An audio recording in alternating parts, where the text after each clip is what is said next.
Alright, let's get this done. Hello, I am reviewing Titanfall 2 and specifically the campaign that I played through recently to completion. I did the campaign on Master difficulty and as such am completely unqualified to give reviews, but whatever. Normally I do an objective and subjective list and I'm still going to do it, but I'm just going to state this. Objectively, Titanfall is a good game. If it wasn't a good game, it wouldn't have as massive a player base as it's had for as long as it's had. So it's clearly still a good game. Because if it was an objectively bad game, it wouldn't still have like 14,000 members playing it very often. Or at least that's what it says according to the Advocate network inside the game. So, objectively, does the game function as intended? Most definitely. I don't think I actually came across a single bug or poor optimization throughout the entire time I was playing the game. The game's multiplayer, if applicable, which it definitely is in this case, but not to the review, but it does function fantastically. I will state there is a few issues I had with the control scheme, but that was something I could have changed on my own. I almost always got my cloak and my grenade confused, but that's on me for making the mouse 4 and mouse 5 and then not really ever using them correctly. So the control scheme is fully moddable, at least not on controller, so in my opinion it makes sense.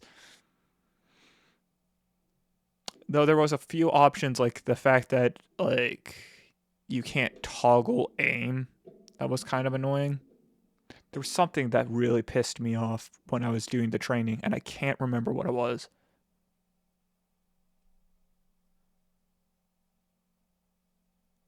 Something to do with sprint and crouching and the options related to them.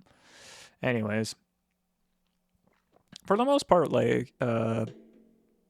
menu and ease of use is fine too. It's not exactly the most complicated menu. It doesn't send you through 30 slides. If you're looking for something, it's usually directly where it said it was.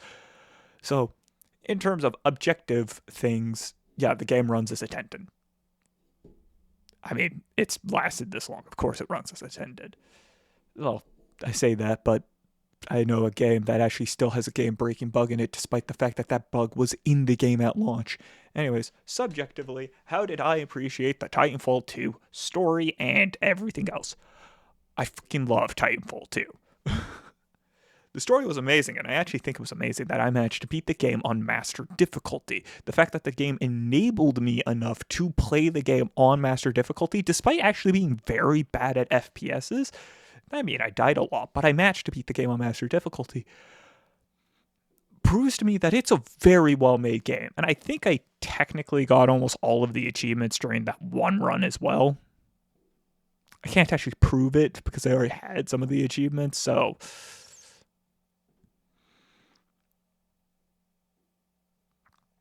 But there was one issue in training that pissed me off that I can't remember what it was, and then there was the one time where I got in a very unfair fight against, I think it was Richter, where I just, due to the way that fight was set up, I couldn't, the respawn point was absolutely horrible and made it near impossible for me to actually beat Richter on a one-on-one.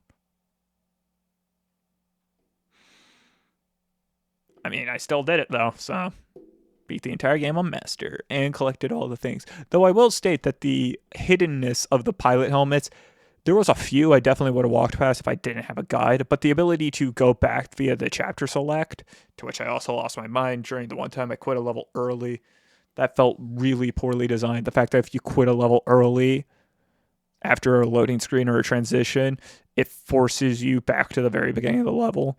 That pissed me off. Especially considering there's actually a checkpoint system there. You just can't access it until you beat the level. So it's like, if I quit a level midway through, why not just put me back there immediately anyways? But regardless, I managed to get back there, complete the level on easy difficulty, then went and played through the only part I didn't do on Master, so...